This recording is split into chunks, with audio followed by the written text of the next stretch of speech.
Bonjour, bienvenue dans l'abécédaire de Michel Salov-Kost.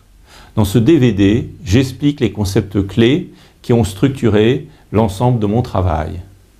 Vous pouvez regarder ce DVD en continu ou utiliser l'index et passer d'un concept à l'autre suivant vos désirs. Bonne balade. A. A me faire penser à art. Alors l'art, c'est l'émotion.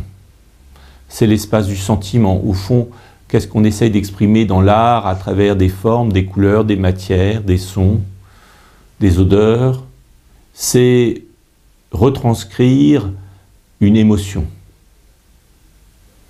Alors l'art a une place à part parce que c'est complètement différent, évidemment, de la science. La science, c'est plutôt d'essayer de comprendre le monde, de comprendre les enchaînements, les causes et effets. L'art, on n'est pas du tout dans les causes et dans les effets, on est dans l'univers beaucoup plus poétique de la manière dont une couleur vous rappelle un sentiment. On est dans la Madeleine de Proust qui brusquement restitue tout un univers à travers un goût. On est aussi dans un univers d'analogie, puisque finalement, tel son va nous renvoyer à telle tristesse ou telle joie, telle couleur assemblée avec telle autre va nous renvoyer à une matinée d'automne. Petit à petit, à travers l'art, en fait, on éduque tout ce que j'appelle le turbulent, c'est-à-dire la partie émotionnelle de notre être, notre âme. À travers l'art, nous explorons toutes les couleurs de notre âme. Nous explorons les recoins, la jalousie, le désir, la honte. Quand je lis un roman, je vais en quelques heures découvrir plein de positions dans la vie qui sont chaque fois reliées à des sentiments. Et c'est toute cette exploration de mon âme qui fait de l'art un espace incontournable pour mon développement. B me fait penser à beauté. Alors la beauté, c'est quelque chose de très important pour nous les êtres humains. C'est un des trois grands axes ontologiques de l'homme. Qu'est-ce que c'est qu'un axe ontologique? C'est quelque chose qui nous distingue des animaux. Nous sommes différents des animaux parce que nous cherchons la beauté, nous cherchons la bonté, nous cherchons la vérité. Nous sommes des sortes d'animaux un peu spéciaux qui se posons des questions et qui essayons de transformer le monde de manière réfléchie. On souhaite qu'il soit plus beau, on souhaite qu'il soit meilleur, qu'il soit plus bon, et on souhaite aussi être plus proche de la vérité. Alors la beauté, c'est aussi, on pourrait dire, à côté de la bonté et de la vérité, une des dimensions qui pourrait apparaître le plus superficielle. Mais c'est une grave erreur, parce que, comme le dit très bien Oscar Wilde, il n'y a que les gens superficiels qui ne voient pas que c'est dans les choses les plus superficielles que s'exprime la profondeur. Effectivement, la beauté nous renvoie à quelque chose d'autre. La beauté nous renvoie en fait à la vérité. Si une forme est belle, c'est que quelque part, elle exprime au-delà d'elle-même une vérité. Elle nous renvoie aussi à une image de la bonté. C'est-à-dire qu'on pourrait dire que la beauté, c'est comme construire le concentré d'une bonté et d'une vérité, mais qui s'exprimerait à travers une forme. Très souvent, on se pose la question de savoir si quelque chose est beau ou n'est pas beau. Là aussi, c'est difficile de le dire. Lao Tse disait « Ce qu'il y a de laid dans la beauté, c'est que tout le monde y voit la beauté.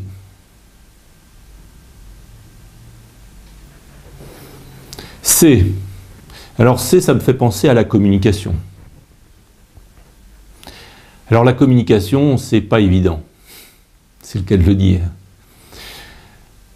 On pourrait penser que communiquer, c'est tout simplement transférer de l'information à l'autre, inonder la planète de messages, et qu'il suffit justement d'émettre pour que tout le monde entende.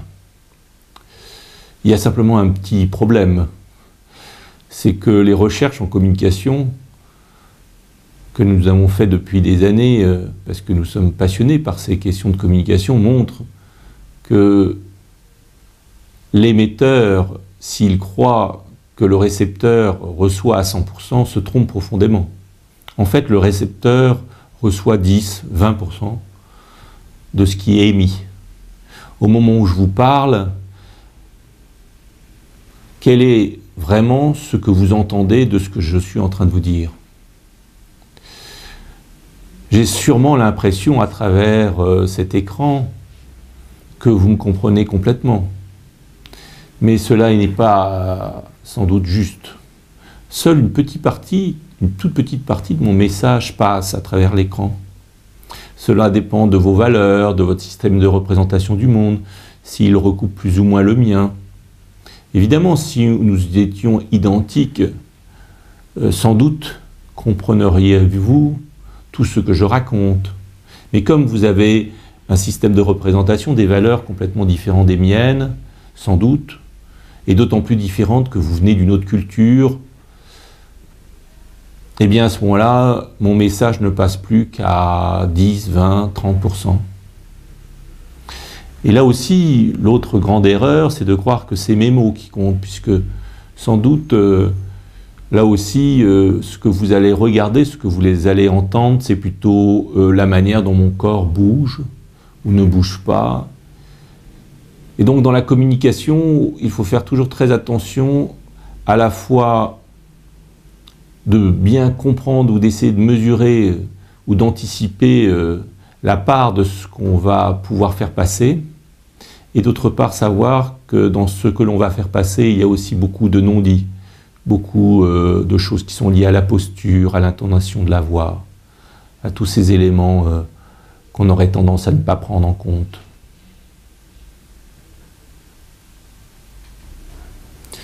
D. Alors D, ça me fait penser à destin.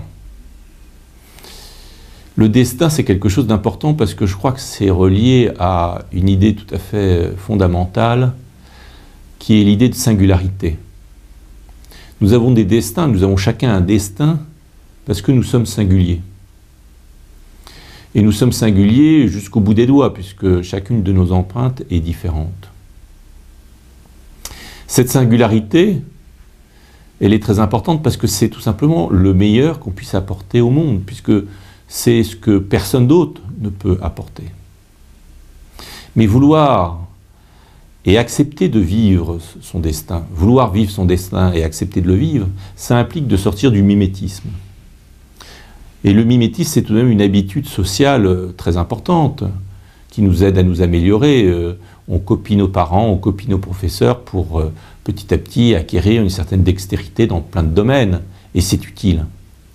Mais en même temps, en s'enfermant dans du mimétisme, on passe à côté de soi-même, puisque en se comparant aux autres, on passe à côté de notre singularité. Et plus on essaye d'être le meilleur, plus on s'éloigne de soi-même. Donc, s'inscrire dans sa singularité, c'est découvrir son destin, et découvrir son destin, c'est aussi découvrir quelque part sa solitude, parce que dans ce destin, dans cette singularité, nous sommes seuls. Et c'est cela aussi qui fait que nous retombons souvent dans le mimétisme. Comment vivre son destin? En étant à l'écoute de cette singularité, en découvrant au plus profond de soi-même ce trésor caché qu'est notre génie, notre différence.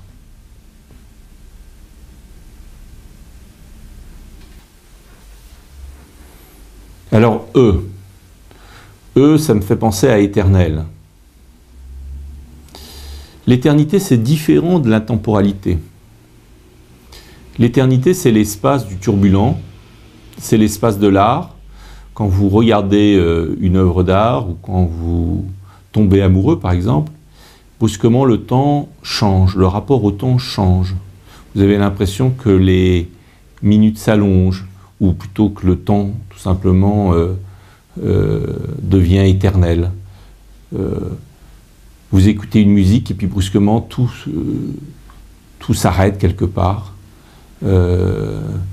Et c'est ce sentiment d'arrêt sur image, comme quand on tombe amoureux, qui est un phénomène majeur de l'espace de l'émotion que transmet l'art. La science, au contraire, nous enfonce dans la temporalité. La science nous ramène au minutage de chaque seconde. Quant à la spiritualité, elle nous renvoie à un autre concept qui n'est pas l'éternité, qui est plutôt l'intemporalité. C'est-à-dire que le spirituel nous renvoie à travers l'extase dans une dimension où le temps tout simplement cesse d'être une référence. Alors l'éternité, ça a à voir aussi avec le fait que quand on crée une œuvre, eh bien, elle réinitie tous les espaces et tous les temps, puisqu'en fait, elle n'est pas simplement un objet, elle est la source d'un nouveau regard sur l'ensemble du monde. Et donc, c'est en cela qu'une œuvre est éternelle. On dit qu'une œuvre est éternelle parce qu'effectivement, non seulement elle garde sa force au fil du temps, mais en fait, cette force vient du fait qu'elle réinitialise l'ensemble de l'espace et du temps. Et évidemment, tout cela est lié à ce qu'on a évoqué précédemment, c'est-à-dire le destin, l'art.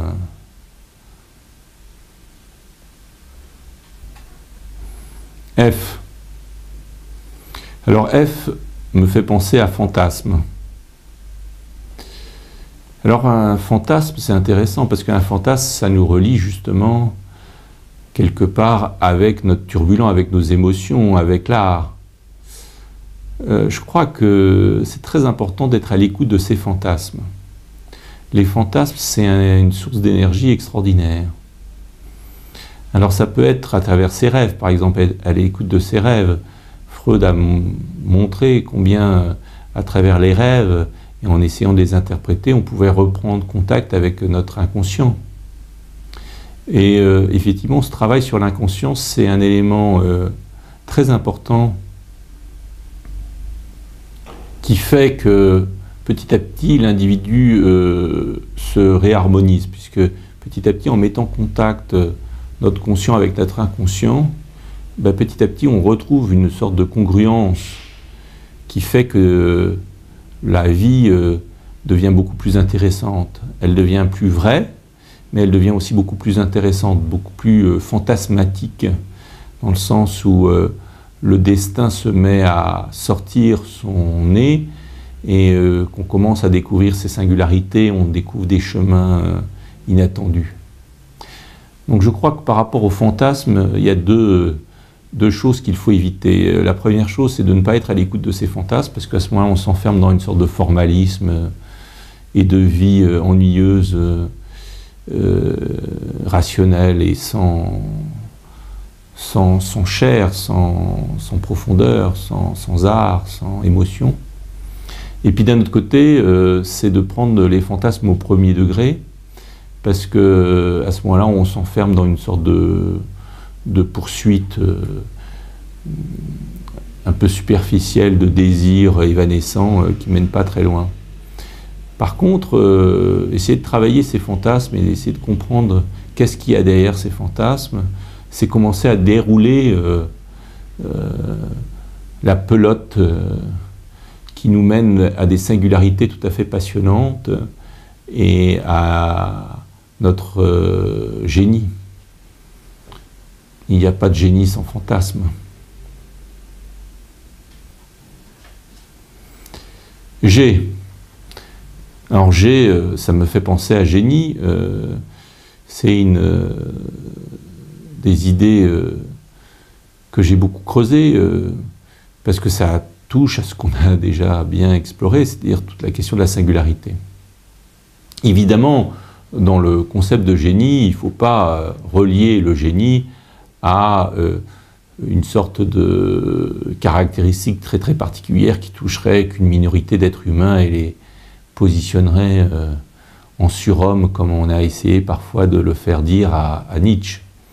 Non, je crois qu'il faut relier le concept de génie à quelque chose de beaucoup plus trivial, mais beaucoup plus important, et qui nous relie tous à notre essence. C'est le fait justement que chacun d'entre nous, on a quelque chose de particulier à dire, on a une singularité. Alors c'est pas obligatoirement dans l'ordre de la parole. Il y a des gens dont le génie c'est de faire une merveilleuse cuisine. Il y a d'autres personnes dont le génie c'est d'écrire ou de peindre ou d'être un ami. Enfin, je trouve qu'il y a une extraordinaire diversité de talents.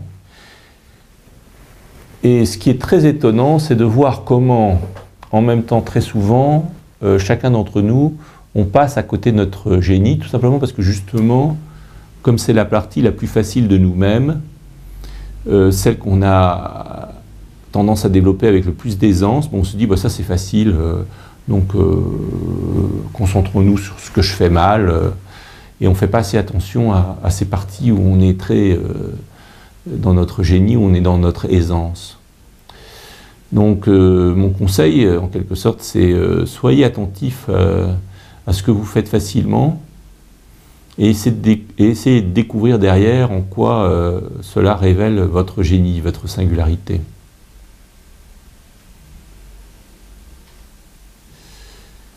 H. H me fait penser à humanité. L'humain, la dimension humaine, ça a été tout de même le cœur de mon travail sous plein d'angles.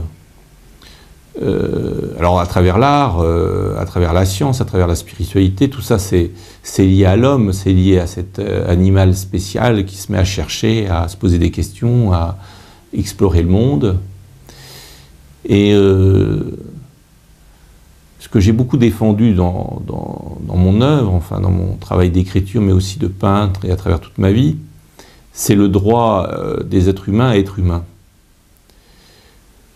S'il y a quelque chose qui me rend très triste, en fait, c'est quand quelqu'un passe à côté de lui-même. Quand quelqu'un, en quelque sorte, passe à côté de son humanité. Alors, passer à côté de son humanité, ça veut dire quoi? Ça veut dire éventuellement s'instrumentaliser. C'est-à-dire que je crois que chaque fois qu'on s'instrumentalise, au sens où on utilise notre corps, notre âme et notre esprit à des fins, j'allais dire, accessoires, on s'instrumentalise, on se transforme en instrument, et on passe à côté de son destin, on passe à côté de son génie. Et ça me rend très triste, parce que je crois que c'est comme si on perdait son âme. C'est un peu comme vendre, pour moi, c'est un peu comme vendre son âme au diable, en quelque sorte, parce que passer à côté de soi-même, pour moi, c'est vraiment la chose la plus triste qui puisse exister, quoi. Donc, ce que j'ai essayé de développer, c'est d'expliquer comment on pouvait vivre pleinement, à la fois à travers sa rationalité, mais avec son cœur, et puis avec son esprit, avec son intuition spirituelle, comment on pouvait rassembler les trois, et comment c'était essentiel pour être un être humain.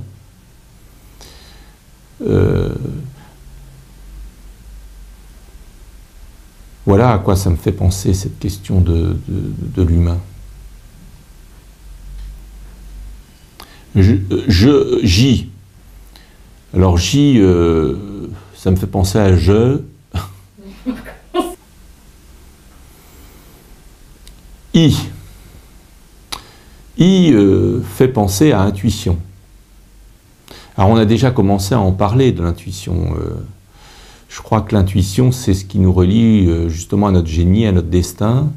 Je ne crois pas qu'on puisse découvrir ce qu'on est venu faire sur Terre uniquement raisonnablement. Je crois que c'est beaucoup plus à travers l'intuition que l'on peut découvrir ce sens caché de notre vie. Il y a des personnes de plus ou moins grande intuition, mais au fond, chacun, on est intuitif. Alors, comment être intuitif? Ben, je crois qu'il faut faire un peu le silence, il faut un peu s'arrêter d'agir et se mettre dans un espace de vide et laisser venir l'intuition. Et je crois que c'est quelque chose qui, comme un muscle, peut se renforcer. C'est-à-dire que plus on fait appel à son intuition, plus on la renforce. Et plus on renforce son intuition, plus on va être capable de reconnecter avec toutes les dimensions de soi-même, avec son inspiration, avec son émotion et avec sa raison. On va nourrir les trois dimensions, l'inspiration, l'émotion et la raison de cette intuition profonde. Et c'est ça qui va faire que petit à petit, on va s'ancrer dans son destin, dans son génie, et qu'on va être capable de développer une œuvre. Et développer une œuvre, justement, c'est pas tout à fait la même chose que de travailler, parce que quand on travaille, ben, on s'instrumentalise, alors que quand on développe une œuvre, on libère en soi justement cette part singulière qui est cela même qu'on est venu faire sur Terre, et on apporte vraiment au monde le meilleur de soi-même.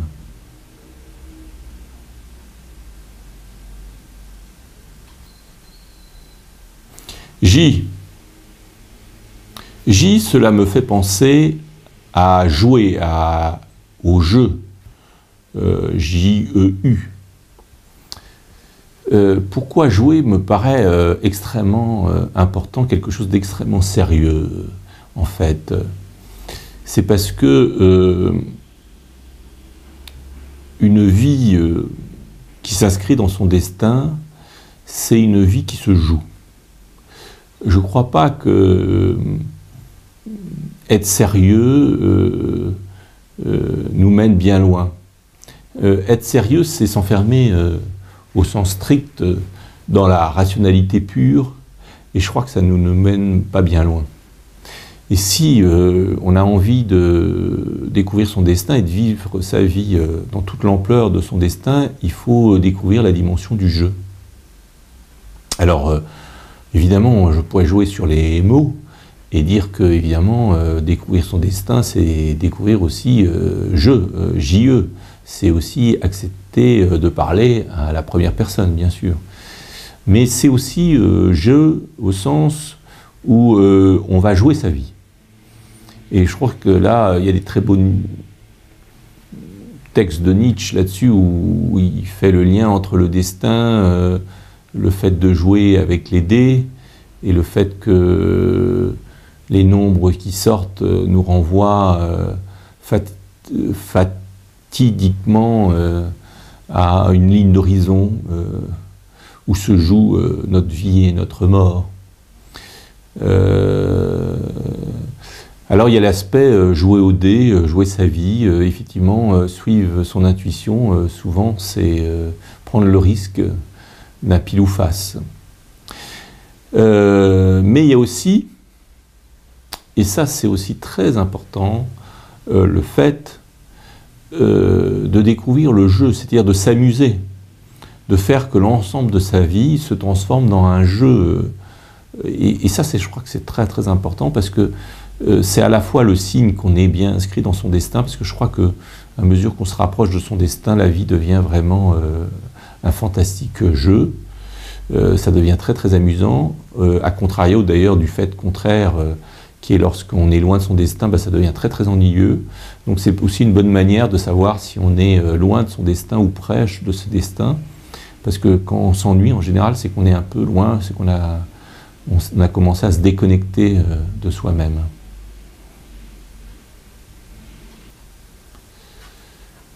Elle me fait penser à lumière. Alors la lumière, c'est quelque chose de très important dans le monde, puisque c'est un des principaux mystères de la physique quantique. Alors je ne sais pas si j'ai tellement envie d'en parler au sens physique du terme, puisque beaucoup d'autres personnes sont mieux à même de le faire que moi. Par contre, peut-être ce que j'aurais aimé évoquer, c'est une expérience intime de la lumière, c'est-à-dire ce sentiment d'être illuminé, c'est-à-dire quand la lumière se répand en moi et brusquement envahit tout et j'ai l'impression de passer dans une autre dimension. Alors j'ai eu une première expérience de ce type très jeune, vers l'âge de 4-5 ans, et puis régulièrement je l'ai retrouvé, et même si c'est une expérience très intime, je l'ai retrouvé aussi dans d'autres textes, et je crois que ça c'est quelque chose d'important, c'est que l'intuition elle vient à travers la lumière et une véritable expérience d'une lumière intérieure.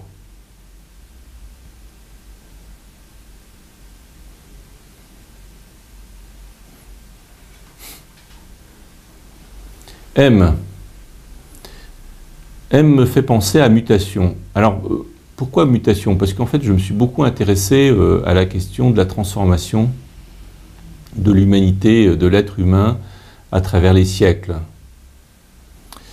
Je distingue 4 grandes phases. Une première phase où l'homme a été un chasseur-cueilleur, une deuxième phase où l'homme a été un agriculteur-éleveur, une troisième phase où il a été un industriel et un commercial, et une quatrième phase où il a été un créateur et un communicant.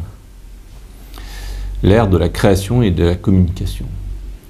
Et très tôt, très jeune, je me suis intéressé à ce basculement d'une société industrielle à une société de l'information, à une société de la création et de la communication.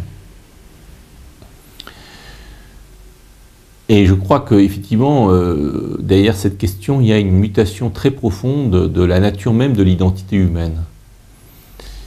Et c'est ça que j'ai beaucoup exploré dans mon travail, c'est comment l'individu, mais aussi les entreprises, les États et la planète tout entière est en train de se transformer, de muter en quelque sorte. Alors ça vient du terme de biologie,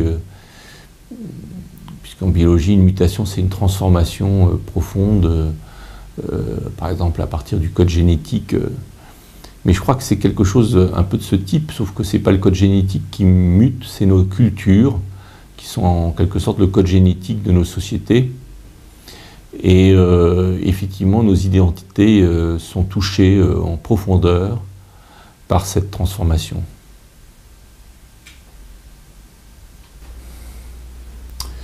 N me fait penser à neutralité. Alors, la neutralité, c'est tout de même un espace assez important pour moi, parce que la neutralité, c'est un peu l'espace du vide, l'espace où on fait le pont entre les différents types de cultures.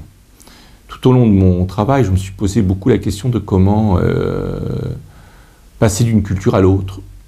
J'ai passé une grande partie de ma vie à étudier les différentes religions, parce que par exemple je me disais, mais est-ce que on peut passer d'une religion à l'autre, et qu'est-ce qu'il y a au-delà de chacune des religions, quel est le cœur de tout cela?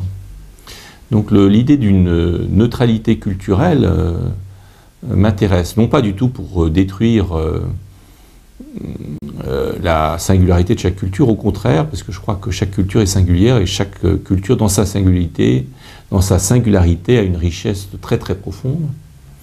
Mais justement, pour appréhender ces richesses, il faut être capable soi-même de se construire un espace de neutralité où on va pouvoir passer d'un espace à l'autre. Alors c'est ce que j'ai appelé le niveau vide. Pour moi, c'est quelque part l'espace du spirituel, puisque en quelque sorte, ce qui nous fait sortir de notre neutralité, c'est le sens qu'on donne au monde.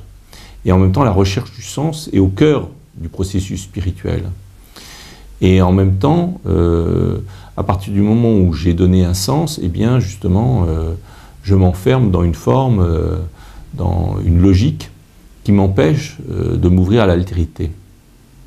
Donc pour moi, la vraie spiritualité, c'est cette capacité à s'ouvrir à l'altérité par une certaine forme de neutralité que nous donne la méditation, le fait d'être profondément dans sa conscience, profondément ancré dans la sécurité ontologique que donne la conscience de la conscience. D'une certaine manière, même si je suis d'origine chrétienne, cette logique est bien expliquée dans le bouddhisme. Mais je pense qu'il n'y a pas besoin d'être bouddhiste pour comprendre que c'est dans le silence qu'on peut s'ouvrir à l'autre, et que cette ouverture à l'autre, bah, c'est quelque part une essence de la spiritualité. O. O comme ouverture. Ouverture, bah, c'est un peu relié à ce qu'on a évoqué dans la question de la neutralité. C'est-à-dire que je crois que dans la dimension d'ouverture, il y a quelque chose d'essentiel qui est le fait d'être ouvert aux différents. Et curieusement, être ouvert aux différents, c'est être ouvert aussi à sa propre différence. Et être ouvert à sa propre différence, c'est être ouvert à son propre génie. Et c'est difficile d'être ouvert à son propre génie si on est fermé au génie de l'autre et inversement. Donc l'ouverture, c'est une posture dans la vie qui va faire qu'on va être capable de rentrer dans le jeu de la vie avec ouverture, et qu'on va rencontrer le génie des autres, le génie de soi-même, et petit à petit avoir une vie de plus en plus intéressante, de plus en plus riche, de plus en plus diversifiée. L'ouverture, c'est donc une qualité essentielle pour quelqu'un qui veut apprendre à se découvrir lui-même et à découvrir les autres.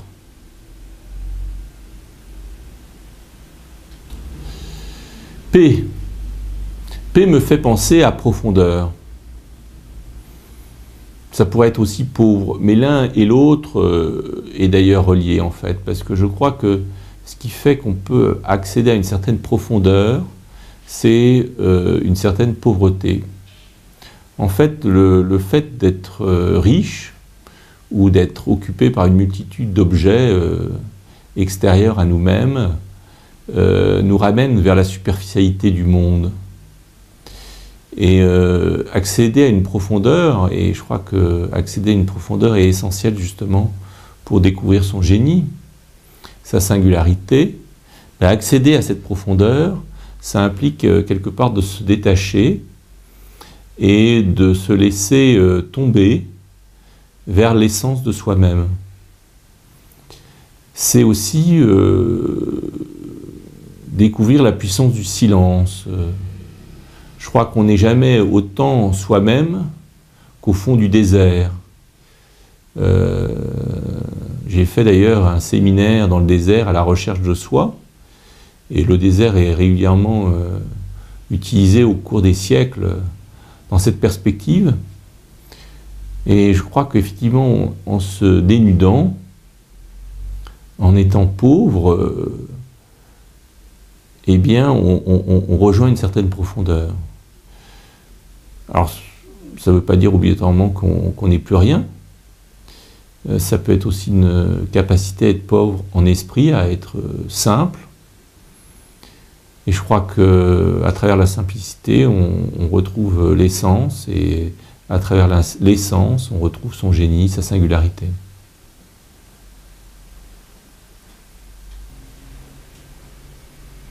Q. Alors Q me fait penser à qualité.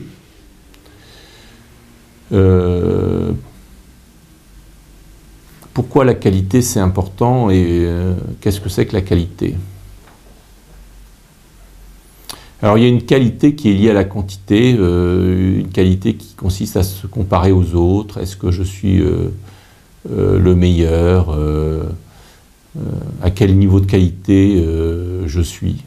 Alors comme on l'a vu, plus je suis dans cette logique de la qualité, plus quelque part je perds contact avec une autre dimension de ma qualité qui est l'essence de ma qualité, c'est en quoi je suis unique.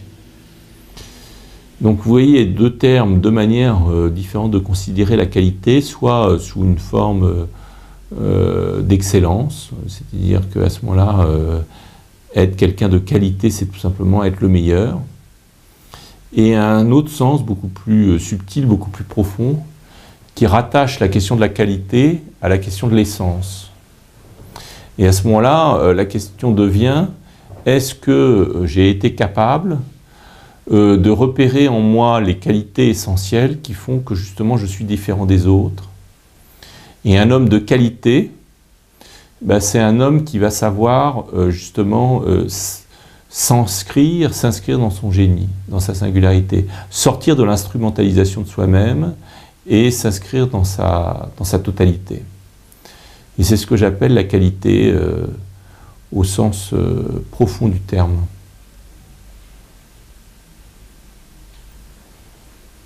R. R me fait penser à responsabilité.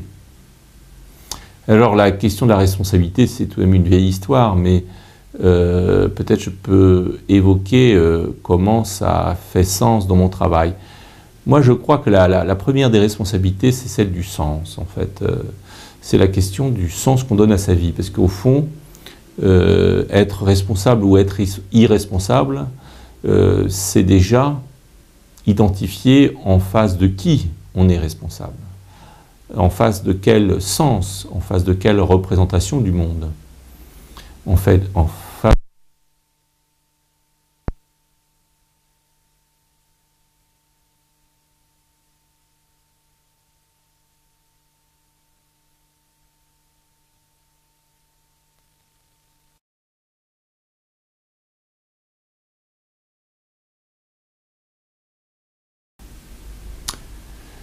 F. F me fait penser à fantasme, fantasmique,